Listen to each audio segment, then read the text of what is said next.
everyone, Elsie Jensen here. Tonight we are going to make some fried chicken with homemade mac and cheese and asparagus.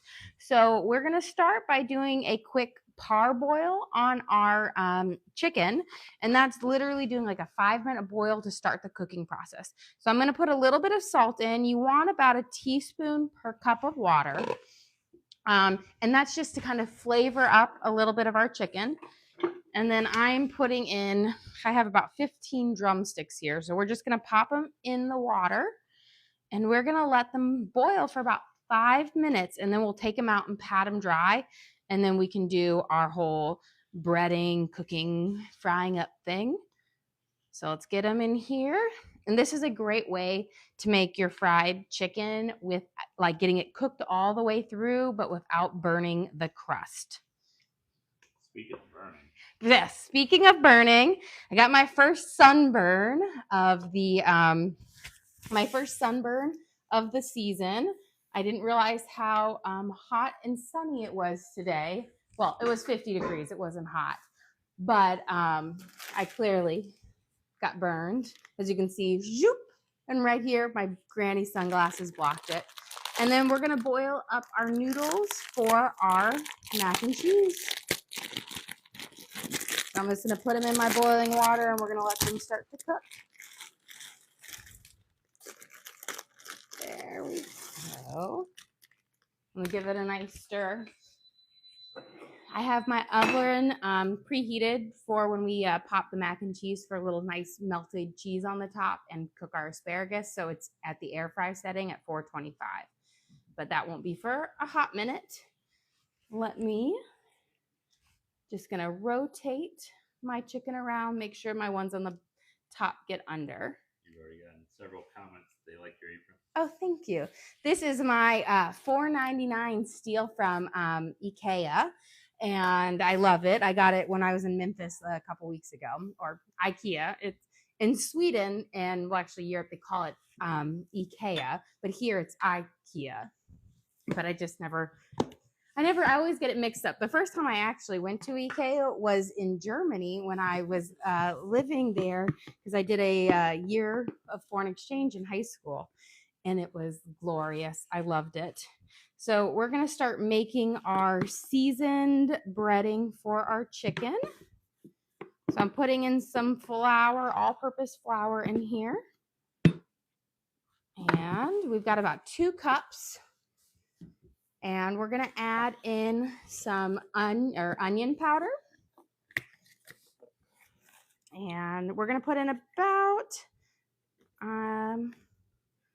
about a tablespoon and a half. There we go. There's a couple chunks. So I'm going to break those up. And then we are going to add in some Lowry seasoned salt, which is kind of like a celery seasoned salt. It's delicious. This is going to get the saltiness for our chicken. So we're going to put about 2 tablespoons in. And a good helping of black pepper. If you want a little bit more spice, you could use some cayenne pepper. So I'm going to put about a teaspoon of black pepper in. And then we're going to use some smoked paprika. I'm going to put about a tablespoon of this. It's also going to give it a nice, pretty color. And then last spice we're going to use is some Table Blend Mrs. Dash's. This is just an all-around like blend of spices. And we're going to use about a tablespoon. It's delicious. It's salt-free, but has great flavor. And now we're just going to use our fork and we're going to mix all of our spices together until they're thoroughly mixed. Ooh, the pepper is like tickling my nose. Okay, there we go. And now we're going to make our wet mixture as well. So I've got 4 eggs. We're going to crack them in here. Then we're going to add a little bit of buttermilk and a little bit of cream. And this is going to give it a nice kind of a thick, spongier breading versus one that's just all crusty. It's like more of a battered 1. So 2, 3, and 4. Take my fork over here. Let's pop our yolks and just give it a nice whip. And beautiful. And then since I have just a teensy bit of buttermilk, we're going to use the rest of it. That was probably like 2 tablespoons. And I'm going to use just a splash more of cream.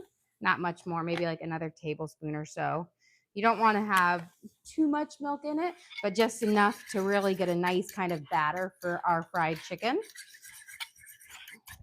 And so we kind of have, it's kind of like a custard, I would say, right here. Put a little sugar and vanilla in, and you could use this for French toast. Perfect. Let me give a stir over here on our noodles, and this is going to be for our homemade mac and cheese. I just don't want any of the noodles to stick to the bottom of the pot. Okay. Now, let's take our chicken out. Now, a parboil is not cooking it all the way through. A parboil is like a parboil. And so you're essentially just getting it until it's no longer bright pink, but nice and kind of like a whitish color. And this allows you to have a really juicy chicken that's cooked all the way through, but also has a wonderful golden crust. So I think that's one thing that's really hard about frying chicken is sometimes like when people fry chicken, they can't get it cooked all the way through. And when you're doing like a breast, it's really easy to cut those a little bit thinner and then cook those. But when you have a thicker cut of meat like a drumstick or a thigh, doing a quick parboil is a great way to ensure that you can get cooked all the way through, but still have a delicious, juicy, tender meat. And I think I have a couple more. Get these all. Did I get them all? I'm going to turn this off. There's one more in here, but he is eluding me. There we go. I'm pretty sure that is all. So let's get rid of this. And nice and steamy. Okay, so when you do a parboil, what you're going to do is you're just going to pat dry all of your chicken. And this is so that when we do the flour coating, it will stick onto it nice. So what we're going to do is we're going to dredge them each in flour. Then we'll do them in the egg. And then I'm going to put a little bit of panko crumbs in here so we have an extra little crunch on our thing for our last breading. But you want to get all of that water off. There we go. Just giving it a nice little pat, pat, pat.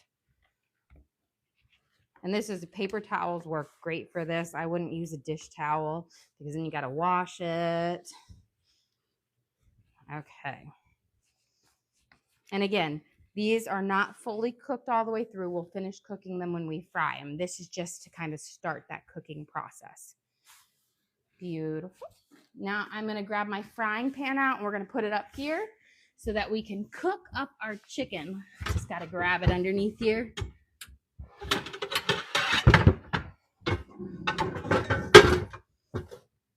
Here we go. It's always on the bottom. Woo! Nice and hot. And let me grab a little bit of oil since we're going to be frying in there and I don't know how much I have left in that bottle. Okay. And I'm going to put the oil in here so we can start to get it warmed up, but I don't want to have it on too high of heat because I don't want my oil to be so hot that it's going to burn my chicken right away. I want to get it to a nice like 350 where I can get a nice slow golden cook on it. Okay. We use a little bit of this. You have a question? How long do you parboil your chicken for? Like for drumsticks, about 5 minutes. You don't need very long. If you have a bigger cut, like you'll need to do it a little bit longer. But drumsticks cook the fastest.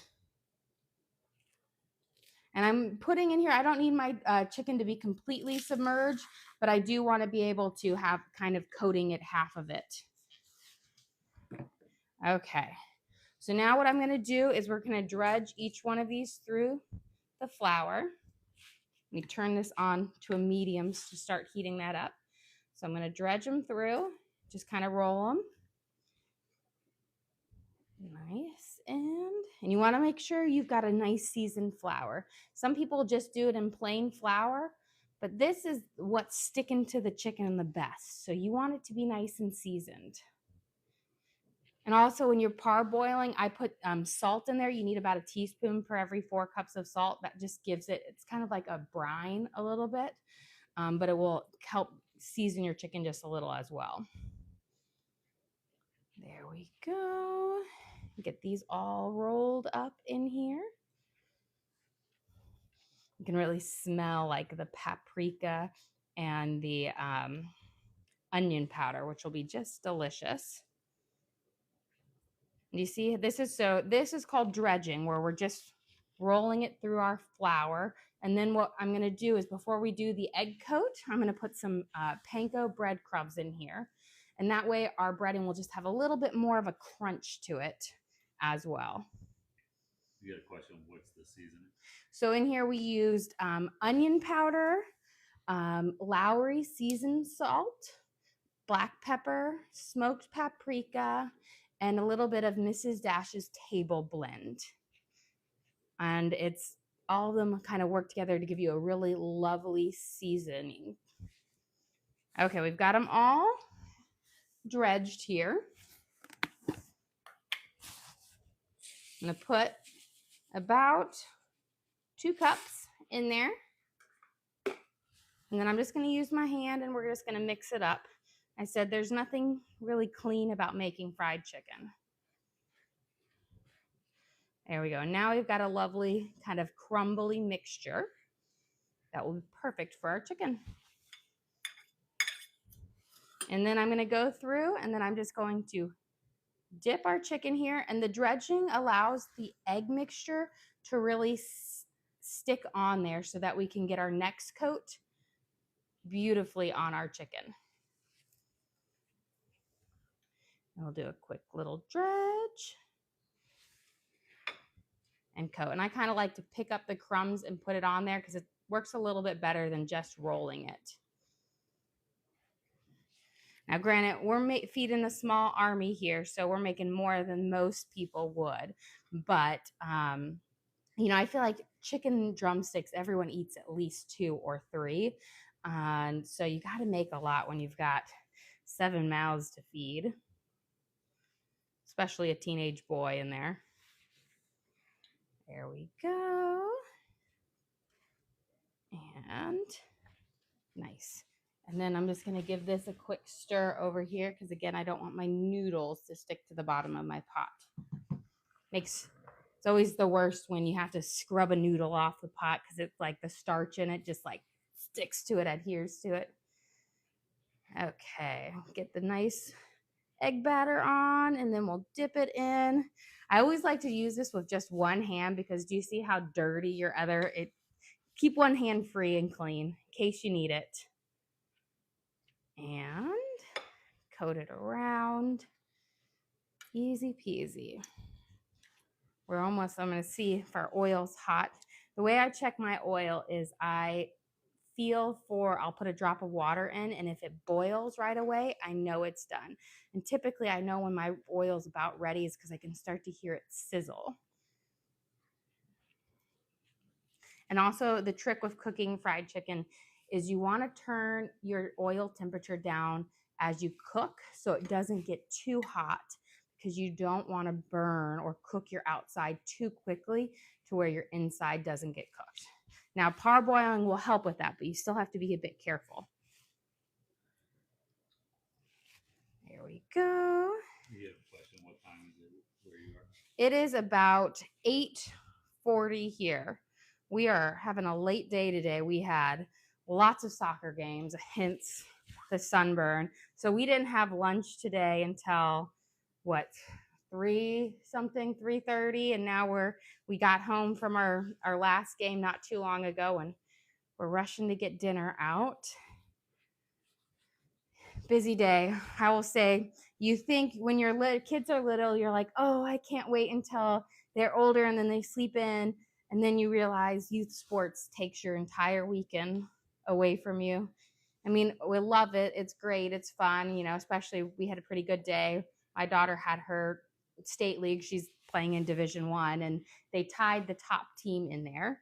And so that was really nice. It was their first game so far. And then my other daughter, they won their game 2-0. So pretty good day. We have one more state league game tomorrow, and then we have a little bit of freedom. But we also, here in Tennessee, we're expecting some pretty bad storms. So hopefully we can get them in. Because next weekend, we're going to be actually in Miami for my older daughter has for her GA team. She has some games in Miami. So it's we got to catch a flight there. It's always crazy how much travel you might do for a 15-year-old sport. Okay, the last two of here, and then let me check this water. I feel like we should be getting pretty hot. Oil, yes, there we go. Look at that. And that is when you know it is nice and ready. So we're going to pop some in while we finish it up. And you always want to make sure that your oil is hot. You never want to put it in cold oil, otherwise you're going to get a really oily, soggy chicken. My goal is I'm wanting to get at least half of these in here, so we only have to do 2 cooking batches. But you also don't want them too close together. I think I can get one more in here because you need the oil to kind of cook all the way around them. Let's get a nice small one. There we go. And let's finish rolling these guys up, and then we can check on our noodles. They're probably going to be done in about 2 minutes. These noodles took about 10 minutes to cook through. So we want to pull them out, drain them, and then get them ready for our mac and cheese. My son has been asking for homemade mac for a while, so I was like, you know what? We'll make it.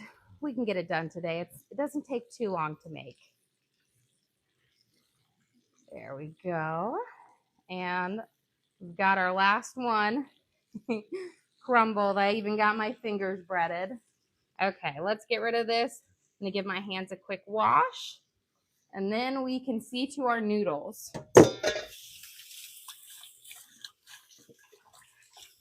Okay. This is where a sponge is your best friend. Helps you get off all of that debris. Perfect. Okay, let's check on our noodles here. You can see you got the noodle starch all the way up to the top. And I'm going to pull up one. Well, lost that one.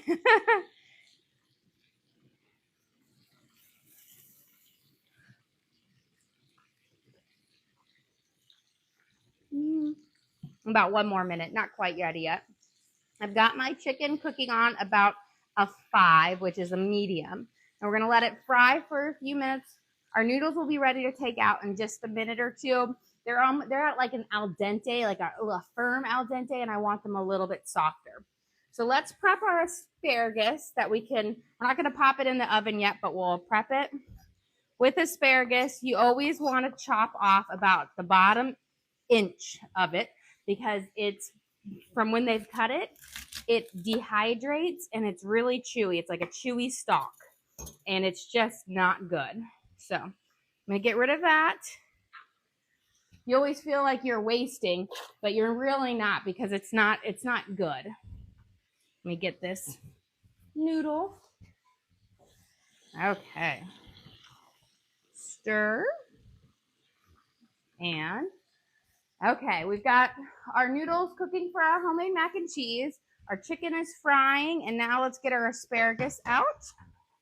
We're going to spread it.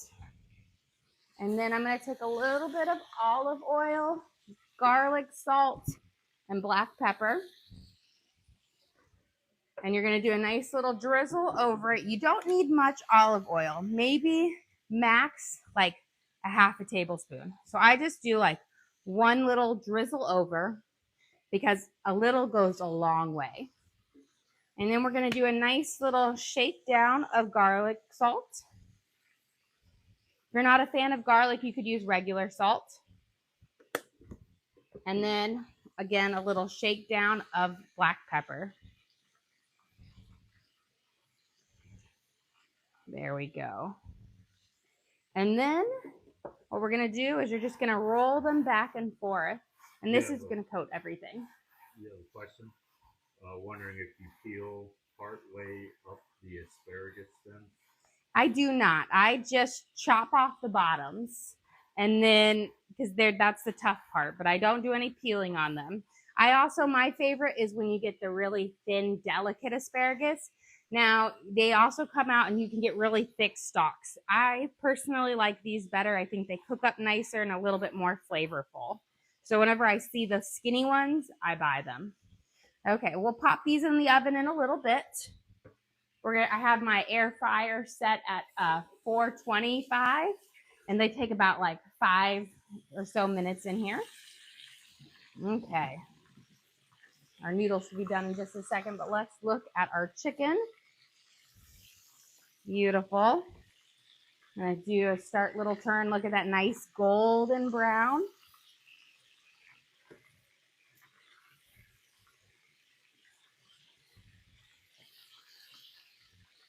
There we go. I'm just going to turn each one. And then I'm going to turn down my heat just a little too, because I want to do a nice slow cook. But do you see how these are just lovely golden crunch on them? I'm going to turn it down to a 4. So I was at a 5 out of 10. Now I'm turning it down to a 4. I find it's like easy if I explain my number scale because everyone's a little bit different. Okay, I think our noodles are done. So I'm going to turn them off. You've done several questions on the breading for the chicken. Yes. So the breading is I used 2 cups flour, and then I added, let me drain this real first. Perfect. And I'm going to put this, we'll just let it drain right here. So it was 2 cups flour, and then I'll just show you guys real quick. We used about 2 tablespoons of onion powder, about 2 tablespoons Lowry seasoned salt, a tablespoon of table blend, about 2 tablespoons of smoked paprika, mixed all of that up, and some black pepper. And then we dredged it. And then after we did the egg mix, then we put a little bit of seasoned panko breadcrumbs in. But we will post this video so that you guys can reference it later. It takes us a little bit to download it, but we will post it on the link on our page so that you guys can, if you want to make this, you could upload it and watch it again with me and follow along and enjoy me even more. Okay, so while we're prepping our mac and cheese, I'm using this is Dubliner. It's Irish cheese. It tastes a lot like a sharp cheddar, and then I'm going to use some triple cheddar here. Yeah, question. How long do you fry the chicken? So you want to fry it on a lower temperature, and it takes about, I want to say, 5 to 6 minutes each side. But we did a quick parboil first. So a parboil is where you take your chicken and you put it in boiling water for about 5 minutes, and then you pop it out. It starts the cooking process, and it will lead so that your chicken's cooked all the way through, but it will keep it nice and tender and moist. We had a couple questions on, you said they can rewatch it, and they just want more directions on where. So you could go on the link on our page on, I think, YT, where we post everything. We have a page there. And that's probably the best place to find it.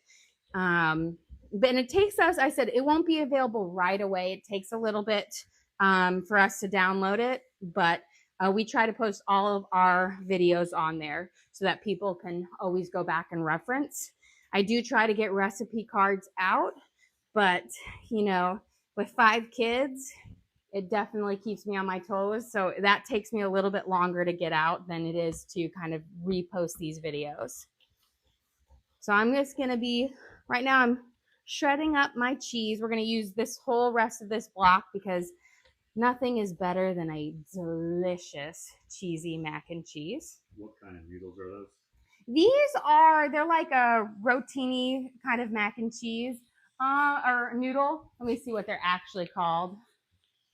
These are called,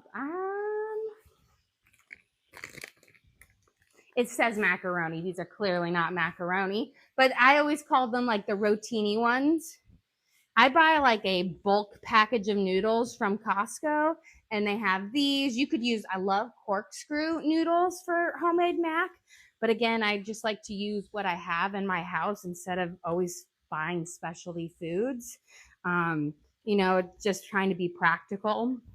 Nothing is worse than when you find a recipe and you need all of these specialized ingredients to make it. To me, if you can't find it at Costco or Publix or Aldi's, then I'm probably not using it. There we go. We're almost done shredding this. It's surprising where you have a little block and it makes so much when it is shredded.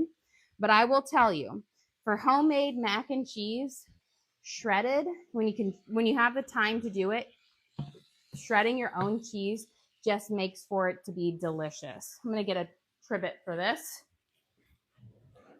so I have a little bit more room.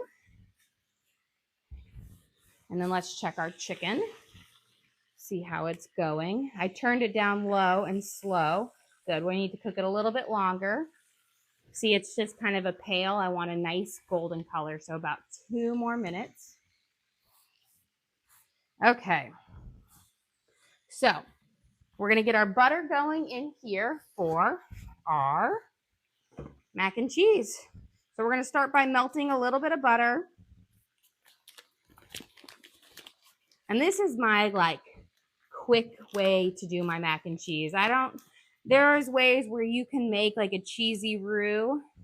Whatever I can do quickly and efficiently is what I like to do. So I'm using, this is a Le Creuset Dutch oven, or it's like a cast iron one. So it's not enameled.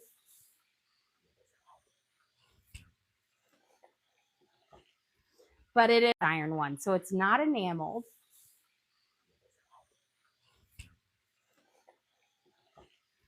But it is it is like perfect for, like, I'm going to pop it in the oven. So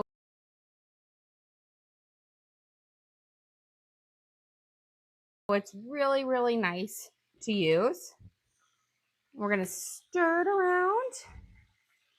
Beautiful. I'm going to have it melt up, and then we're going to toss our noodles in and our cream in, and we're going to kind of stir it, and we're going to start with kind of a buttery cream base, and then we're going to put our cheese in. But I just want my noodles to start, or my butter to start melting up. There we go. Let's clear this out of the way.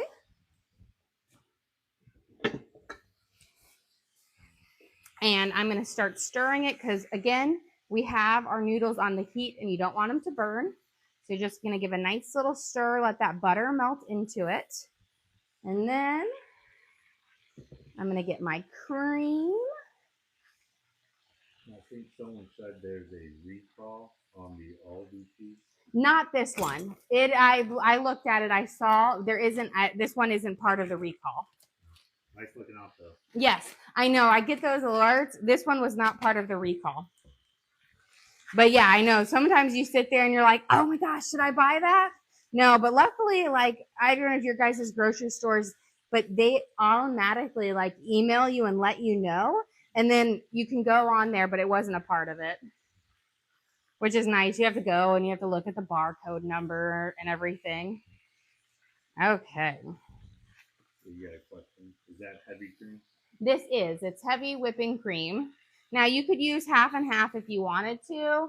And it would be a little, if I'm making homemade mac, I want to make it the real deal. So we're going to put about a cup in. And where'd my garlic salt go? We're going to give a nice shake of garlic salt. I have very little left in here, but we're going to give about I want to say that's about 2 teaspoons of it. And a little bit of black pepper. Give it a nice stir. And then what we're going to do is we're going to put a little bit of this cheese in and a little bit of our cheddar cheese in.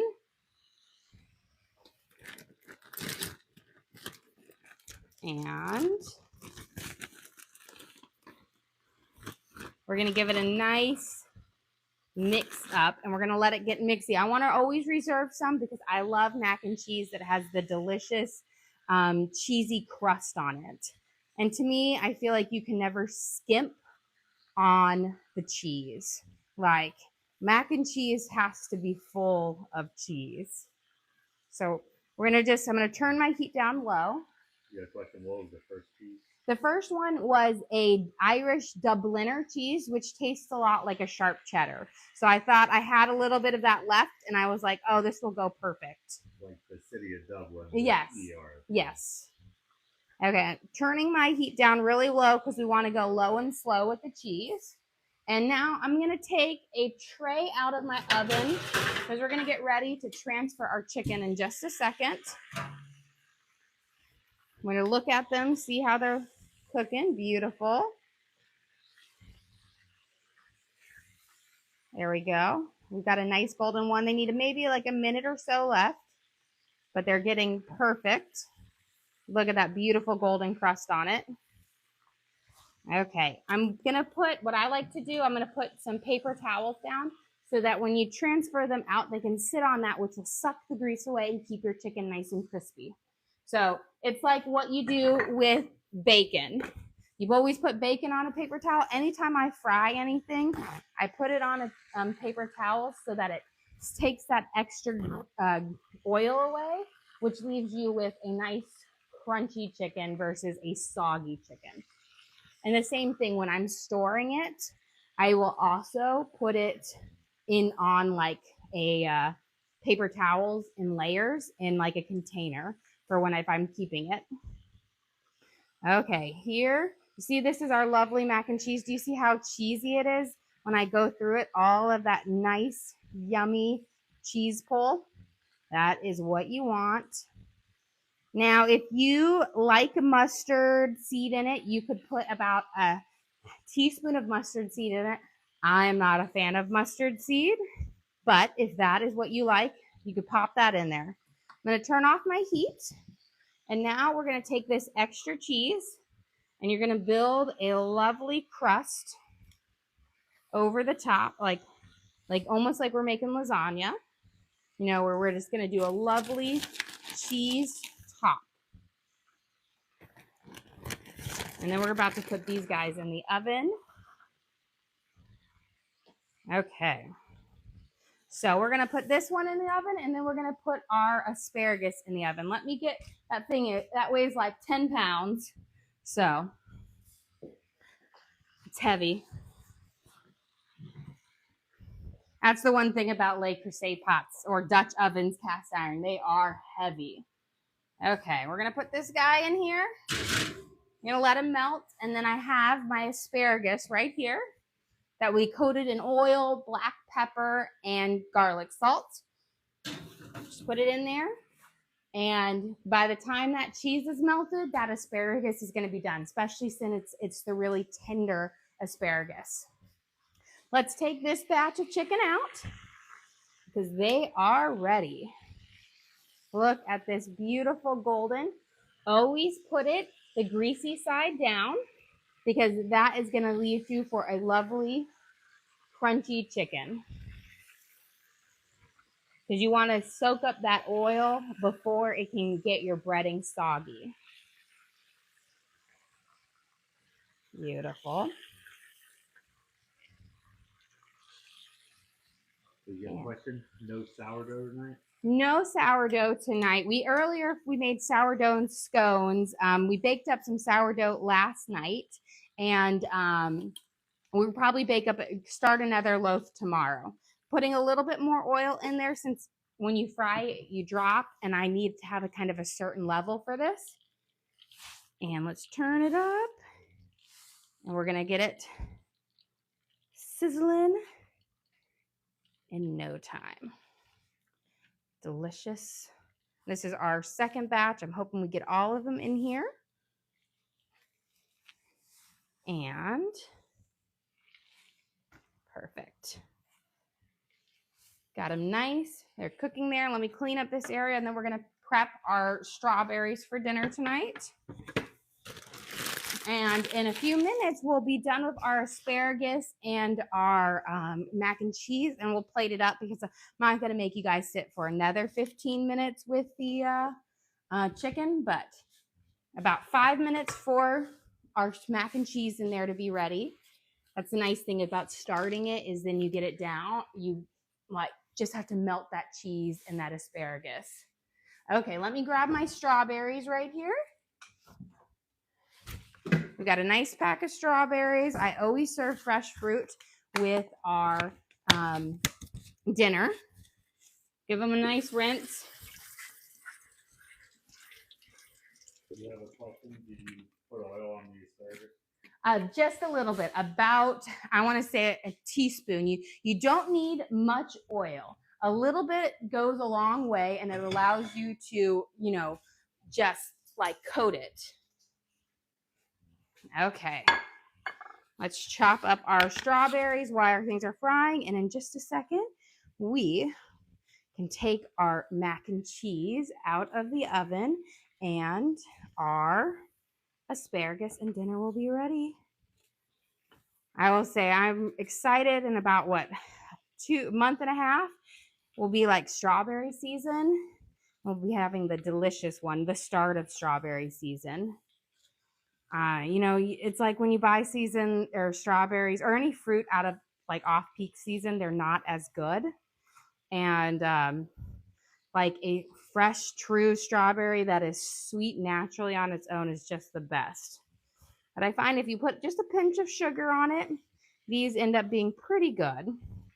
You have a question? What temperature for the mac and cheese and asparagus? So I have my oven on the air fryer setting at 425.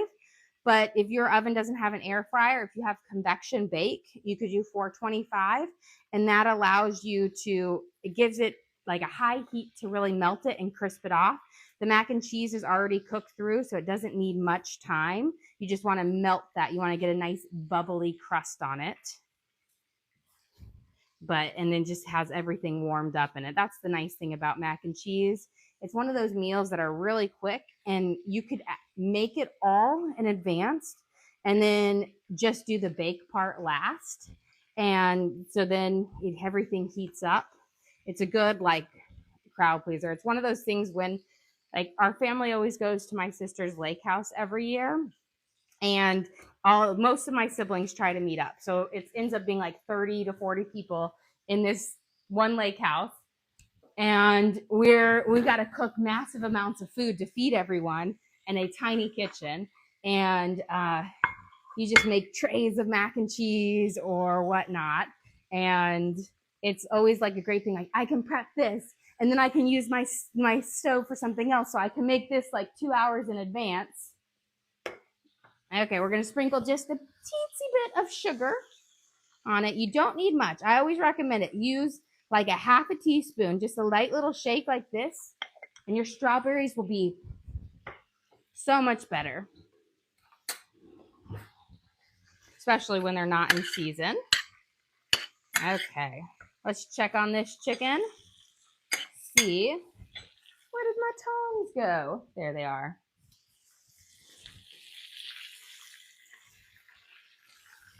There we go. Perfect. I'm gonna move this guy in. I always say the second batch never turns out quite as pretty as the first because you've got like those drippings in there that have already cooked, and if they stick to your chicken, Like a couple, they make them look a little darker, but luckily, it's all good. The trick is you don't want to cook it on high heat, low and slow. So I've got mine on about a 5 right now. Perfect. And let's go check on our mac and cheese. Let me wipe this up first because I don't want to have any chicken droppings there by our food. But we'll get there, and I'm pretty sure our mac and cheese will be nice and melted. I had my oven preheated, which is what you want to do. You don't want to put it in a cold oven. You want to put it in a hot oven. And that way it can just get nice and bubbly. Okay. Try to clean up my space a little bit. You have a question? Where are you located? We are just south of Nashville, in the suburbs. I've been living, so I'm originally from Iowa. We moved here when I was 10, and then I went back to Iowa for college. Iowa State, go Cyclones. Met my husband there. He asked me to marry him, and I said, only if you move back to Nashville, because I was going to grad school and at Vanderbilt. And he said, okay, I'll move to Nashville with you. And we've been here ever since 2009. But let's go grab our asparagus and our mac and cheese. So it's funny because when I went to college, I had spent like half my life in Iowa and half my life in Tennessee. But now I've been reflecting and I'm like, gosh, I've spent so much of my life in Tennessee. Look at this beautiful melted cheese crust. So we're going to put it right over here. This is when you know you have a wonderful mac and cheese, that nice golden crust. And then here are our asparagus. It has the lovely vibrant green. You don't want them to get too dark. You want to keep that nice vibrant green. And then what I always like to do before I serve them is toss them back and forth in that little bit of that oil and that garlic, salt, and black pepper that you have on there, and it really coats it up. Well, I'm not going to make you guys wait for these to get cooked up. So we'll serve up and show you what it looks like. But again, look at this. Isn't this mac and cheese just gorgeous? As my sister-in-law, who's from Ireland, anytime she sees me, oh, that's just gorgeous. But look at this. Oh, look at that nice, cheesy, gooey awesomeness. Nothing beats homemade mac and cheese. Put a little bit of asparagus because we got to have something healthy. And then we've got our wonderful fried chicken. And we'll serve it with some fresh fruit on the side. Well, look, today we made our delicious fried chicken with an amazing breading. We did a parboil on them to make them nice and tender and juicy. Our 4 cheese mac and cheese. We used triple cheddar and our Irish Dubliner cheese. And then, of course, our garlic and black pepper asparagus. Well, guys, thank you so much for joining us. I had lots of fun cooking with you guys tonight. Don't forget to like and subscribe. I try to do live cooking every single day, kind of show you what meals I'm making for my family. And feel free to comment or message us if you have any recipes you'd like to try or have any cooking questions. We'd love to answer them. Again, thanks so much. Don't forget to like and subscribe.